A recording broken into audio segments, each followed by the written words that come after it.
Marcus Grunholm already owns the 2002 World Rally Driving Championship, but he's not content. Going for his third Australia win, the unblinking Finn doesn't want to see anybody's name in the record book but his own.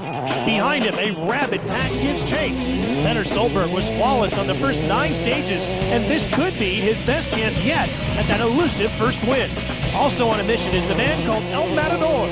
Carlos Sainz, with his future in doubt, is showing the form that's won him 2 world championships. 2 days of rallying are left, the first of which starts now.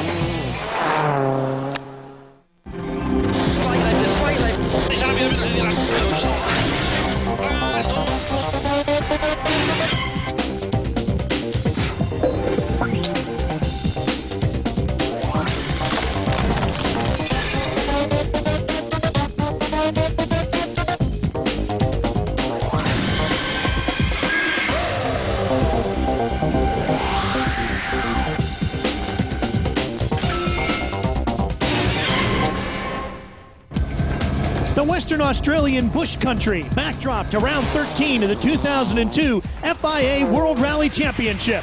Hi everybody, I'm Ralph Shaheen, joined again by longtime World Rally co-driver Nicky Grist. Now Nicky, yesterday we had some unusual weather for Australia this time of year. How did that affect things? Normally at this time of year, it's very dry and dusty with a very, very hard base with these round ball bearing gravel setting on top, making it very, very slippery, giving the leading cars a big problem. But the rain overnight played right into Marcus Grunholm's hands, and basically softening that base surface with the round ball bearings sinking into the surface and allowing him to pick up the extra grip required. But there were a couple of other surprises on day one. Francois Delacour crashed hard out of the event for the 2nd year in a row. Co-driver Daniel Gradaloup suffered broken ankle, broken pelvis, broken ribs, and a bruised lung. He's in intensive care in Perth and in very good spirits this morning. He's got several injuries that you probably know about, but considering what's happened, he's up and about and smiling and chatting to the nurses. Richard Burns' bid for victory came to a premature end. Clutch failure meant the end of the rally for Burns and co-driver Robert Reed. I'm going just driving slowly with the power turned off.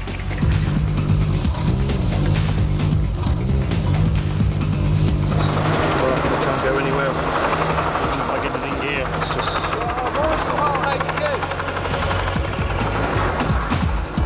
Hyundai's brief moment of glory was also short-lived. Armin Schwartz retired with engine failure. Freddie Loix was another who was punished by the unforgiving Australian scenery.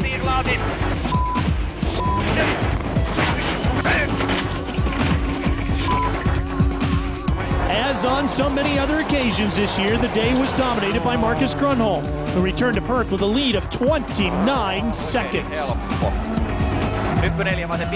It has gone well, no problem with the car, and the driving is okay, so it's just good. Subaru's Petter Solberg starts day 2 in 2nd place, although he's under pressure from Carlos Sainz.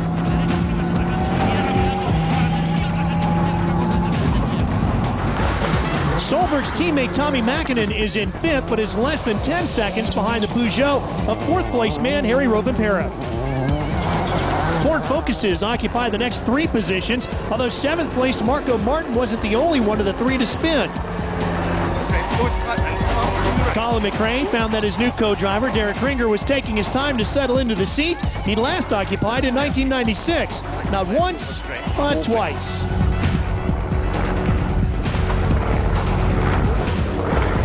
It's not been brilliant today, so we'll see what it goes like tomorrow. After 9 of the rally's 24 stages, this is how the leaderboard looks. Grunholm well clear of the fight for 2nd, and Mäkinen is set to do battle with Rovanperä for 4th. Behind McRae and Martin, the rising Belgian star Francois Duval is an impressive 8th. Now, Nicky, what can we expect out of day 2? Today has another 11 stages, with only 55 cars are left of the original 69 which started. But today's signature stage, Murresque, has uphill jumps through cattle grids, with one very big one at the top. You know, when you start a rally with no chance of really winning, it's very difficult to get full motivation, and that's the case at the moment. We did start the rally with a win in mind, but you know, very quickly the Peugeot again pulled away quite severely, and it's very, very difficult to find the motivation that you need to try and win in that situation. The day is going well and we have no problems and we can keep pushing. Petter, Carlos says he's out to get you this morning. Can you keep him behind you? Nah, I'm not thinking about him, I'm thinking about Marcus. I'm going to try to beat him. Stage 10 is up next. Tommy Mäkinen has had horrible luck all season long. Can he turn it around here today? Rally Australia continues on speed. Are gathering, it remains dry. With the manufacturer's nominated cars running in reverse order, Kenneth Eriksson's Skoda is the first onto the stage. The Swede hoping to make up some of the time he lost on day one with mechanical problems. Few drivers would report any dramas on the stage, although Tommy Mäkinen was the exception. Nearly stalling on the start line didn't cost much time, but it must have been a rude awakening for the four-time world champ. Nicky, how does he fight through all the frustrations of this bad luck this year? It's very difficult. You've just got to stay motivated. They have had problems at Subaru, and generally it's always small things, sensors and what have you. I mean, this is probably one of the most tricked cars on the World Championship. It's got a complete electronic computer control transmission system, which I guess we can talk about again. They've had problems with that, which generally has caused retirement, not for him, but just also for Petter Solberg as well.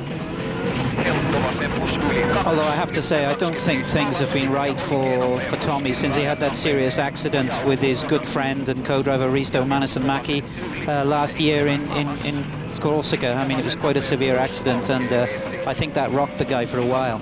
Are some of the other teams and team managers starting to think the same thing? Is there maybe a question over Tommy Mäkinen's name now? He's trying hard, and you know, he's setting some quick times there, but silly things keep happening to him. People have been saying for a while that the guy has lost a bit of motivation and he just doesn't seem interested.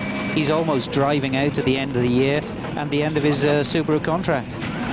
Subaru is running basically a similar setup to what they ran in New Zealand, but they did make some small enhancements to the car. How tough is it to be Kai Lindstrom when you're strapped in next to Tommy going at these speeds, and you've heard those same comments in the service area? Okay, I've been through the same situation with Colin myself in San Remo this year particularly. We had a tough time and he wasn't motivated. But he knows Tommy's a very successful driver, 4 times world champion. You know, there's a lot of trees close by. Tommy's not going to hurt himself, that's for sure. Tommy's troubled start meant Harry Rovanperä took nearly 4 seconds off of the Subaru time, and the pressure is still on. Carlos Sainz's third place is now starting to come within range of the Peugeot.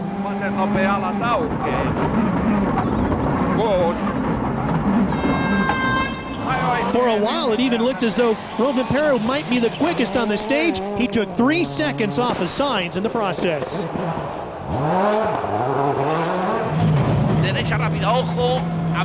On board now with Carlos Sainz, Luis Moya, the co-driver. This is a particularly difficult stage. You can't really see it here, but you get a lot of tree stumps hidden in these little grassy pieces on the side of the road. It's so easy just to cut a little bit too much. You rip a wheel off, or at worst roll off into the bushes.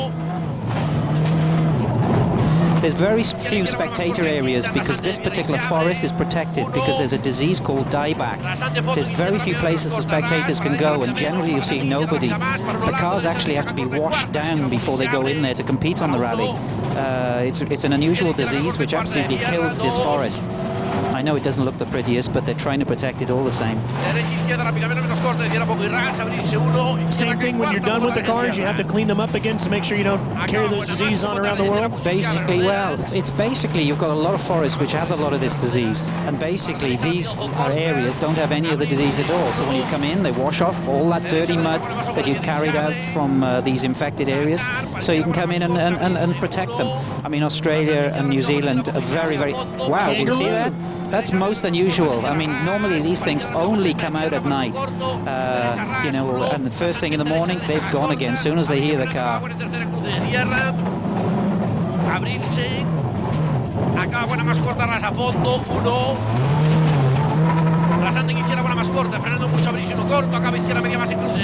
I mean, he is fabulous, isn't he? I mean, I think he could talk a glass eye to sleep, this guy. You've never heard anything like it before. I think everybody around the world is amazed at the pace notes of Luis Moya. But you see how he's keeping the car as straight as he possibly can, and you can still see these little clean lines coming here. It's so vital to pick up the extra grip. It's very difficult with the Ford because it's very heavy on the front end and it upsets the balance, and you've almost, can you see how he's got to throw it in and make it sideways? That's where the Peugeot is so good. Let's take another look as we slow down the shot from Carlos's onboard camera. You can see that there's a slight twitch as Carlos reacts to try to miss the Kangaroo. Now, no such nasty surprise as Lea Storker, Petter Solberg, and co-driver Phil Mills. With their second place under threat from Sainz and Luis Moya, they stormed through the stage to set the fastest time, taking 3.5 seconds off of the Ford pair to open up the gap once again. The difference between second and third was now nearly 7.5 seconds. But still, nearly half a minute ahead of the Subaru was Marcus Grönholm's Peugeot, just third quickest this time. Now we'll ride with Marcus through the stage finish. 7 ja oikein nopea kanto sisällä. Vaseri helppo 8. Nyppyvaseri miinus ahdas. He seems to have, to me, Nicky, some of the fastest hands in all of racing. Absolutely. The reactions of these guys are incredible. You know, it's really is a close line between keeping it under control, sliding wide and going off, and you've got to be very quick on the steering to catch that slide. But look at the speeds that he's doing. The speed's not that great, but look at the gear number there on the dash. I mean, he's in third and fourth gear here, where speeds, okay, they're quick, but it just shows you how much grunt this car has got. This is the only car in the World Championship that runs a 5-speed gearbox. The reason for that is that the ratios are a lot wider because they've got a mass of torque, twice as much torque as a NASCAR race car, and they can use that to pulling power, and they can keep these high gears, which helps with traction, stops that wheel spin. All these things help make the car as good as it is. What kind of torque numbers are we talking about here? You're talking at about 580 pounds of torque. That's enough to pull your house down. And some 300 plus horsepower in the car? Yeah, you're only talking of about 315, 320 horsepower. As I said, the small restrictor, it actually increases the torque figures. But in rallying, that's what it's all about, especially on these slippery surfaces. Now, you said the Peugeot has 580 pounds of torque. What would the rest of the field be at? Where's the Ford at? How much less?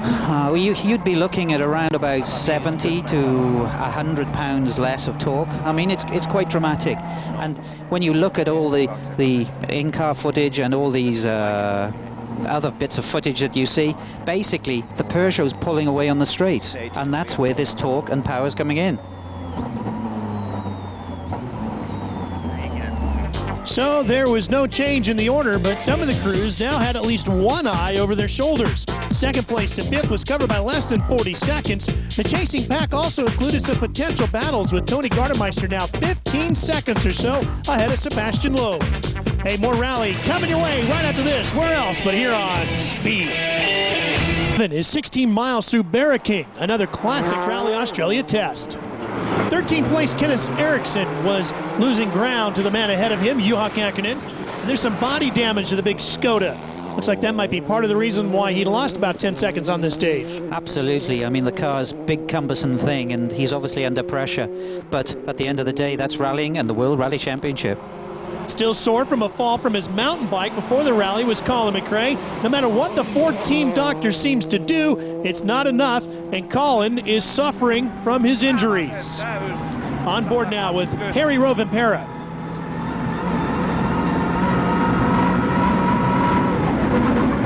Rovanperä set a stunning pace for the others to chase. Sainz would try, but a fallen tree forced the Ford driver to back off as he bumped over it.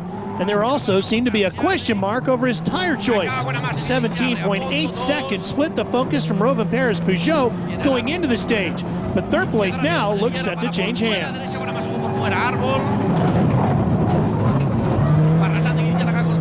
This is where Harry Rovanperä can be a bit of a dark horse, because he can set these blistering times when he really needs to.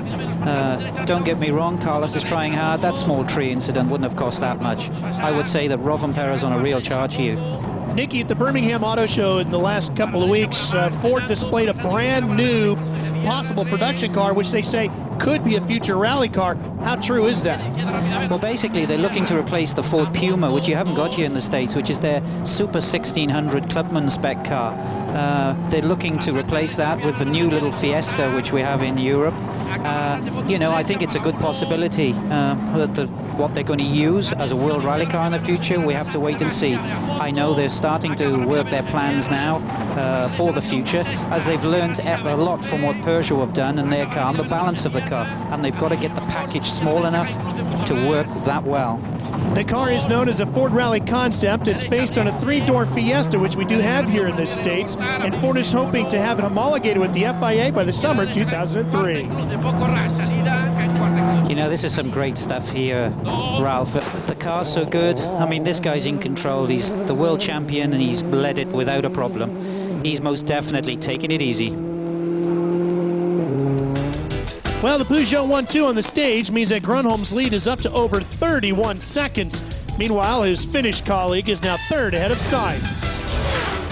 Stay with us. We're coming right back. What does Carlos have in his bag of tricks? Rally Australia's 12th stage is known as Helena South. Nicky, what do you know about it? Here we have a virtual spectator overview of the stage, which shows us the start and the first half mile or so. But the remainder is 11 miles of very fast open miles remaining. You know, it finishes very close to a runway, but it's very quick. The top 8 times included all 4 of the Fords. 21-year-old Francois Duval was 8th fastest despite hitting a rock at one point on the stage, while Marco Martin was around 3 seconds quicker. 40, 6 minus left, and 6 right over crest. 50, 5 minus left. Rovanperä had accomplished his first goal of the day on the previous stage by snatching 3rd place. He kept up his pace on stage 12, not only keeping Sainz at bay, but making up some of the 20 seconds or so to Solberg. Carlos, however, always enjoys a fight and set off to retake 3rd. This guy is definitely on a charge. Sure, he never gives up. Things have been difficult for him, but he needs a result.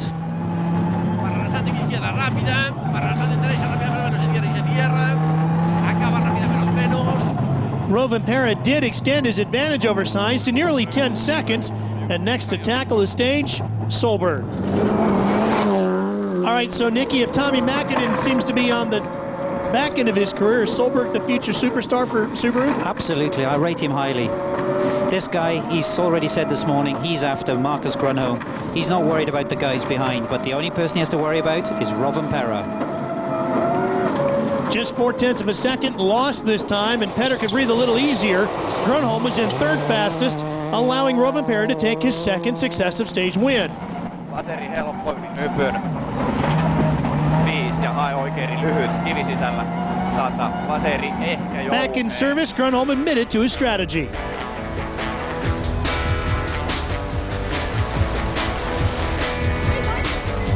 It's so good, so everybody is going fast. Marcus, you haven't won a stage this morning. You starting to relax a bit? Yeah. No, not relax, no, but just I'm trying to keep the same pace and it's okay. And what was the problem on those last few stages? Nothing really big, just a little bit. I think we took wrong tires and it was difficult. Petter, you must be very pleased with that stage win on stage 10. Yeah, it's very good. It's completely different stage to many of the other ones, but we're doing well when it's medium speed. When it's very quick, I think just the Peugeot is so much. I think they're a better engine, so that pulls more. But when it's medium and good traction, we can take them. What can Subaru do to find that horsepower? To be honest, I think every other team is thinking the same. They're all working exceptionally hard. You know, it's a lot of time and effort goes into this engine development here. Peugeot have obviously got the advantage. Everybody else could but look in awe. Stage 13 saw Tony Gardemeister just 1/10 of a second slower than Kankinen's Hyundai, who's back in all cylinders today. After the frustrations of a couple of off-road excursions on the opening day, Colin McRae and Derek Ringer flew through the York Railway to set their first fastest stage time in nearly 6 years. Into 6 left. 30. 6 right and 6 left narrows. It was, however, an honor they shared. Harry Rovanperä and Voito Cylinder stopping the clock on exactly the same time.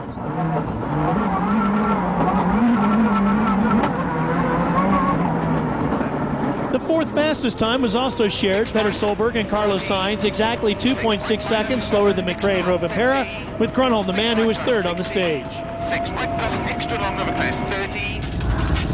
So 13 down, and here's how things stand. Nicky and I are back in just a few minutes. Stick with us on Speed. Stage 14 was another test which hadn't been used for a few years in Australia, Murresque. Narrow gate, 70, very long fast left. Juha Kankinen's Hyundai, you might remember, sounded very sick yesterday. The mechanics traced the problem to faulty spark plugs. Kankinen is now pressuring Jani Passanen for 11th. Nicky, you actually won this event with Juha. Absolutely. That was my first year, and we had a great year as well. He was world champion. You know, an incredible driver, exceptionally talented and very, very natural. You know, everything just happens. It's nice and easy. It's just flowing. You know, and I think he's joint with Tommy, 4 times world champion. And the key to his success, in my eyes, is he never does any more than he needs to. If he finishes second and picks up some good points, then he'll do it. How tough is it to go through those gate openings? It's a little scary when you're coming through them in 4th gear in some places, but generally the grip's quite good here. He's dropping down the hill. He's coming down into the complex of buildings now shortly. This is where it tightens up a little here, square right. You know, and then we've got the jumps coming up shortly. He's picking up a bit of dust here. Can you see that in the distance? And obviously it must be very, very still today. Can cause a problem if it was in trees, that's for sure.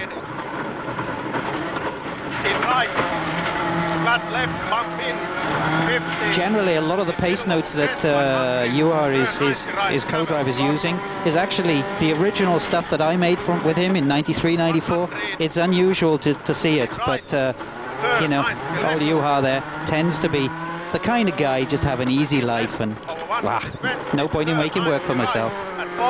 Marco Martin and co-driver Michael Park had little experience of Murresque and were only 9th quickest, and it's these jumps that make Murresque so famous. Absolutely, it's a great spectator stage here because it's wide open from both sides. You've got a series of a lot of jumps. One thing for sure, Michael Park, after yesterday's incident, will be keeping his tongue well inside his mouth today. No doubt about it. 70 crest, 34 plus right, keep in. Well, the pair got their biggest shock as they hit a cattle grid. Flat right. 70. Okay, this is very, very difficult. It's happened the same to D. Oriel a few years ago where he had a lot of damage. But you've got to get the line right or you just don't fly straight. 150. It's very, very quick as you enter it, as you can see, and very quick to the finish. 6 left.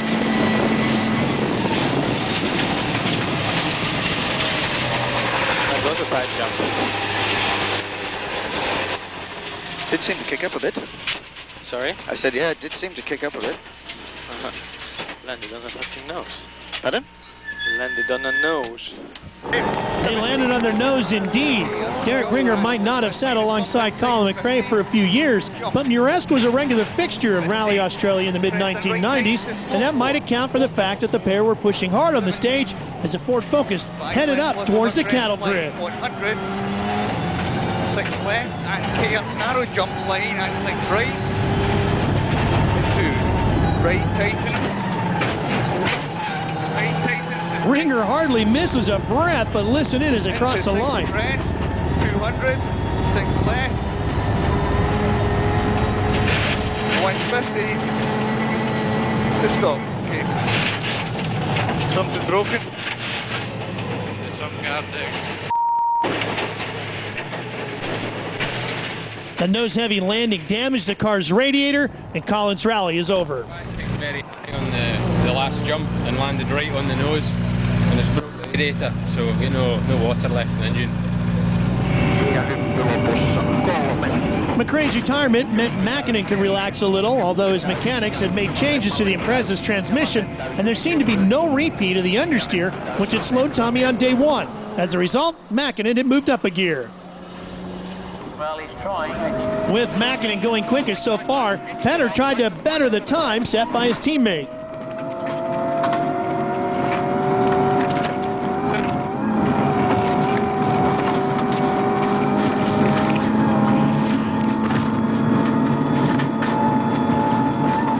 Not this time, the Norwegian having to settle for second best. That Subaru 1-2, although unexpected, wouldn't be beaten with Rovanperä nearly 3 seconds slower than Mäkinen.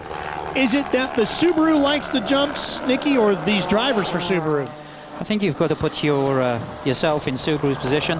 They're struggling for pace here. These jumps are very severe. It's high speed. It's going to give the transmission a really tough time. I think from Subaru's point of view, if they've got the chance to take a little bit more, put a bit more pressure on them in this condition, they will. Both Carlos Sainz and even the man who dominated day one had no answer to the two Subaru drivers. Marcus was a second slower than even Rovanperä, finding it difficult to find a rhythm on the short stage.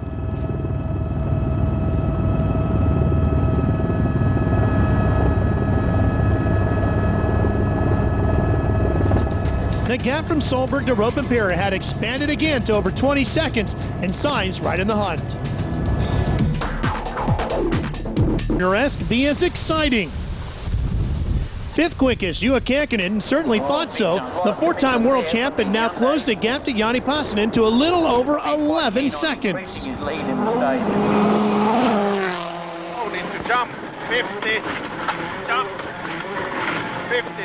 Came left over crest and very long medium right, 120. Despite not repeating the stage win, Mäkinen was now a lot happier with the Impreza's handling.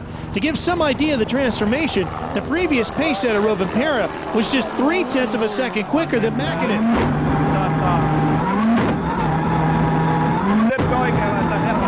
You can really see the pounding that these guys are taking. Absolutely.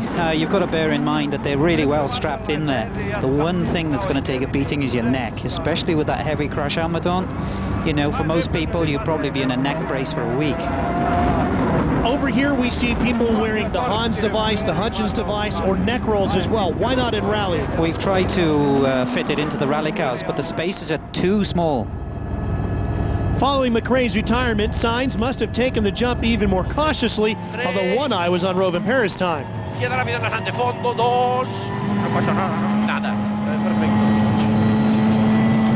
Now that unfortunate fly was the only casualty this time, the Spaniard sharing the stage victory with the Finn. Solberg would be one of only a few drivers to have problems the second time through Murresque.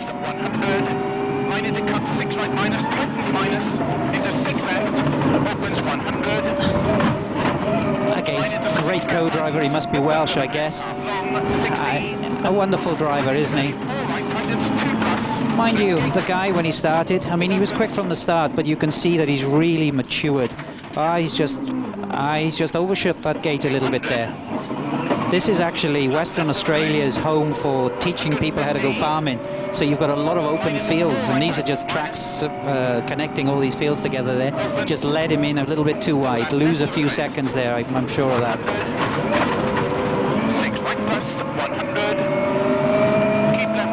Here we've got a few bits of tarmac here. This is where, on these gravel tyres, you know, where you're really going to chew and pick up the heat in the tyre. And if you've got a lot of this tarmac stuff, you get a lot of stability problems on the tyre, and it makes the steering really difficult because you get a lot of understeer and oversteer.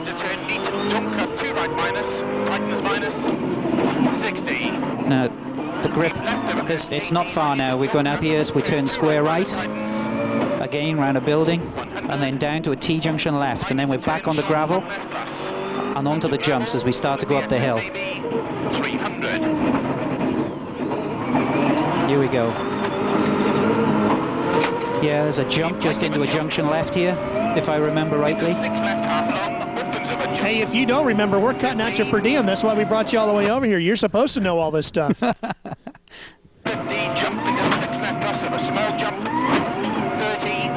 That spin only cost Petter a few seconds. But it was Grönholm, concerned about his brakes, who stormed through the stage. Marcus was just 1/10 of a second off the time set by Rovanperä and Sainz, but Solberg's spin meant the Peugeot driver's lead had grown to over 32 seconds. It's got to be frustrating chasing these two. Absolutely, it's going to be very difficult. Very, very difficult indeed. All you can do is just keep plugging away and hope for the best. As the car's headed for a regroup in the town of York, Grunholm's lead was 32.2 seconds, with Solberg kicking himself for the spin. Marco Martin was sixth, a long way behind Mäkinen, while Martin's teammate Duval headed the pack, chasing a point-scoring top 6 place. Marco, a bit of damage to the front of the car there. Any problems? Yeah, no, luckily nothing. I think it's the same jump where Colin damaged his front and had to retire, so we were quite lucky, I think. Carlos, when the stage is very short like that, is it very difficult to mount a big attack? Yes, but even like that, the rallies are so tight that you need to push all the time 100%. Doesn't matter if it is 1 kilometer or 38. I understand a bit of a moment for you on stage 15 as well. What happened there? Yeah, it's because the software suspension just went and it didn't stop at all going sideways. So, is there anything that you and Phil can do to sort this problem out? No, I tried to look at it and think about it, but it's difficult.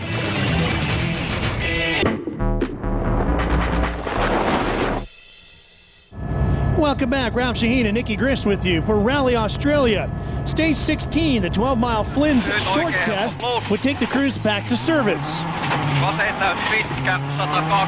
One crew who'd be grateful for the fact would be Jani Passanen and co-driver Arto Kapanen. Passanen really was Mitsubishi's darling last time out at the Rally New Zealand, but he's struggling a bit here. And now, Nicky, both of these events are on gravel. Why is he having so much trouble here? It's unusual. He hasn't done the event before. Probably New Zealand was a little bit more similar to Finland because it's a bit more wide open. You know, it's a bit off-putting when you've got these trees so close to you. But speaking to a friend of mine who chatted with him yesterday, he said that he tried exactly the same tactics, going in, braking early, turning in and just trying to drive through the corner. But it's just not working the same. I think he's lacking that final bit of commitment. Whoa, he was committed on that corner. He certainly was. I think it was more or less a bad note. He should have said, don't cut on that.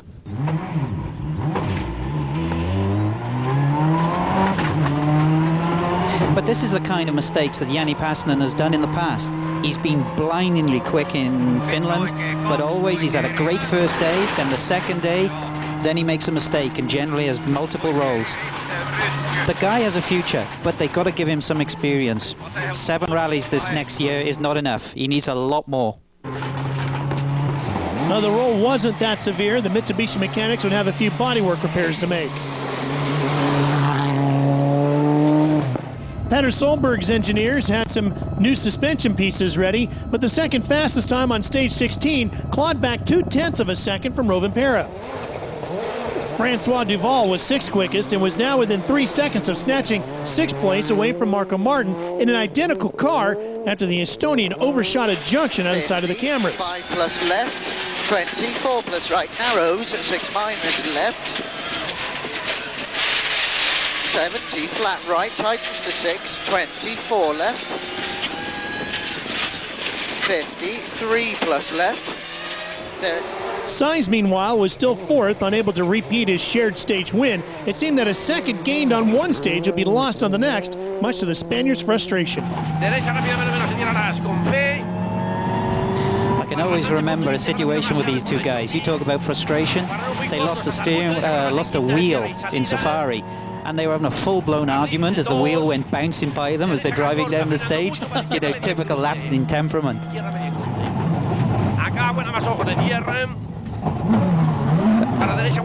Can you see there that silver knob at the side of Carlos's seat? That's the backup to the hydraulic gear change. What he's doing, he's changing it on the paddle, on the steering wheel, and you can see the stick moving back. If they run into a problem, they flick a switch on the dash and use that stick to change gear. At service in Chidlow, Mitsubishi team boss Andrew Cowan kept a close eye on the repairs of Passanen's car, which appeared to be on the brutal side at times. The repairs took 6 minutes longer than the allowed time. And in World Championship rallying, every minute you're late on a given section, it's 10 seconds of penalty added to your stage times. It can make a dramatic difference to your overall stage positions. But it's still incredible these mechanics get the work done as fast as they do. Absolutely. The suspension change on Solberg's Subaru was carried out within the 20 minutes allotted. Basically, these guys can do absolutely anything in the time that they've got. Other than engine, which you can't change, they can change a gearbox and a turbo in 8 minutes. Well, we're going to make our own service stop, and we'll be right back in a couple of minutes.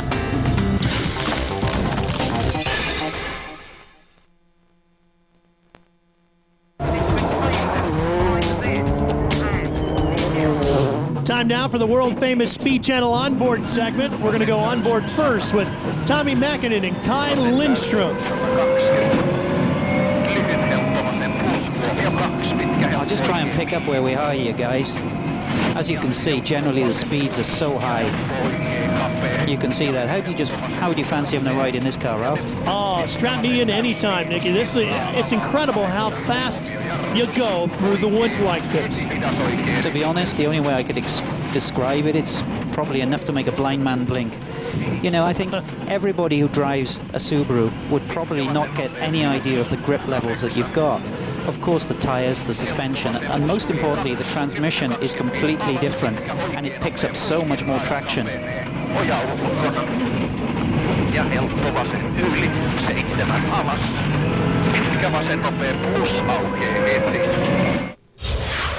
Next up, Colin McRae and Derek Ringer. And this is a car you're very comfortable with. You've been inside it numerous times. What do we see inside? Okay, you can't really see a lot of the switches there, but you can see some knobs to the left of the handbrake. Basically, that's all the transmission controls. He can adjust different programs for the transmission for the front, center, and rear diff. And there's also a button for adjusting the pressure to increase the torque on the transmission. You've got the hydraulic handbrake on a long stick, and as I mentioned before, on the left-hand side is a manual backup for the hydraulic gear shifts. They can't quite see, but just to the right-hand side is a small little corner there. You can see that's my control pad, what used to be my control pad, and basically it controls my trip computer. What a big jump that is. And you can see Derek just about lost all his pace nose, didn't he? 6 left. And finally now, Marco Martin and Michael Park. All right, we know Colin's going to Citroën. We don't know what's going to happen with Carlos. Is Marco Martin and Francois Duval the new superstars inside of Ford on the way up? Well, that's what obviously they're hoping for. I mean, he showed in Greece this year. I mean, he was beating his hand down. There was nothing that Colin could do. He definitely is a blue-eyed boy and's got a bright future. You know, but you can't also forget, you know, young Francois Duval. This is his 3rd year of rallying. The guy is 21 years of age. And, I mean, he's beaten us on numerous stages this year. You know, I think he's going to give Marco Martin a run for his money, and it's really going to be a struggle for him to keep up.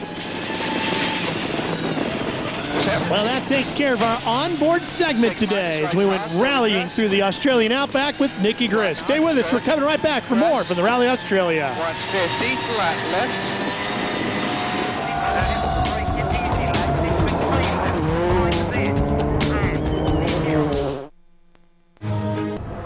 Australia's stage 17, Helena North, is the longest of the day at nearly 18 miles.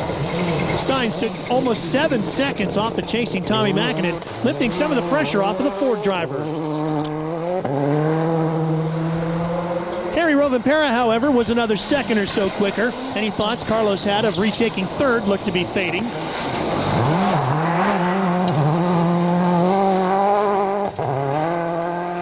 Solberg was second fastest through the stage, over 3 seconds quicker than Rovanperä. Petter's second place on the leaderboard was a little more secure thanks to the suspension changes. Marcus Grönholm waited until the late afternoon to finally start setting fastest stage times, but he won his 2nd in a row in style. 10 seconds quicker than even the flying Solberg. Mickey, this guy's ridiculous. That's why the car is just so good. If he needs to turn it on, he can just take that time. But at the end of the day, I think Subaru's had a good day today. They're going to have a good rally.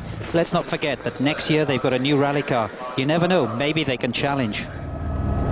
Equal second fastest on stage 19, known as Atkins, Tommi Mäkinen would return to Perth in a comfortable 5th place, but 6th had changed hands with Duval, now ahead of Martin.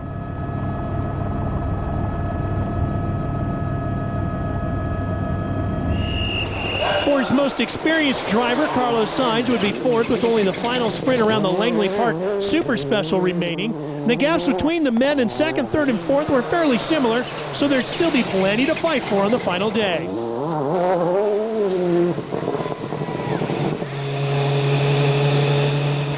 The driver in 3rd, Harry Rovanperä, who'd set or shared a string of fastest stage times during the day, although it'll still be a tough job for the Finn to move any further up the order.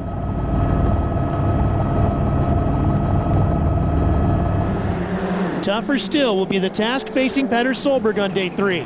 The Norwegian, well aware that Marcus Grönholm appears to be on the way to his third successive Rally Australia win. Fastest on all of the day's last 4 stages, the new world champ returns to Perth with a lead of nearly, are you ready for this, 50 seconds.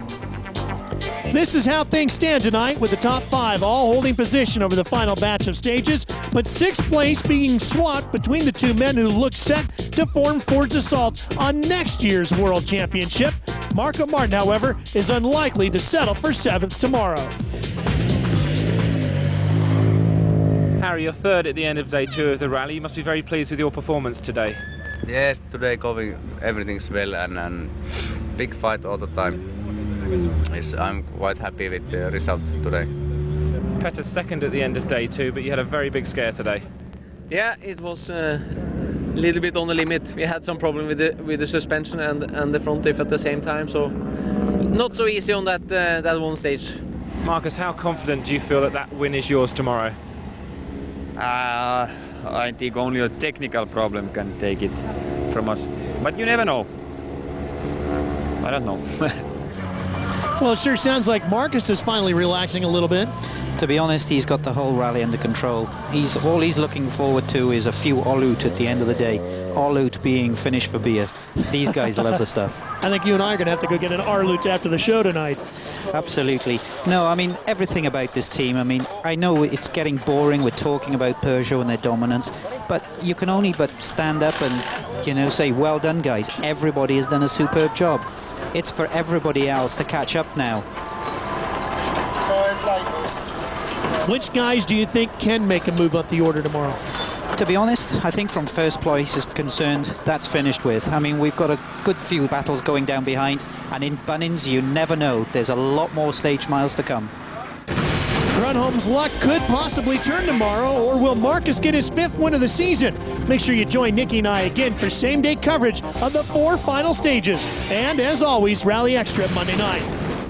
Well, even though Grönholm is dominating, there's still some great rallying taking place, and everybody will be on the gas, and Nikki and I will be here to bring it all to you. I'm Ralph Shaheen. Join myself and Nikki Grist tomorrow from the starting line of Leg 3 from the Rally Australia. See you tomorrow.